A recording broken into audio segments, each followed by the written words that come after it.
Are you aware that some drugs, if taken irresponsibly, might result in kidney failure? Although the kidneys are vital organs that aid in the removal of waste products from the blood, and some drugs can harm the kidneys. So, in this video, we'll look at some of the drugs that, if taken irresponsibly, can result in renal failure.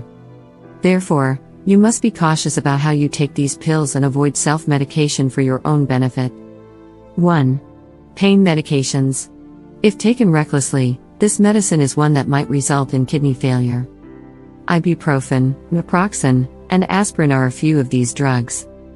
If these painkillers are not used as directed by a doctor or other qualified medical experts, they might have a very bad effect on the kidneys. Regular use of these medications invites your kidneys to be destroyed and damaged. 2. Antibiotics. If taken improperly, some antibiotics might potentially be harmful to the kidneys.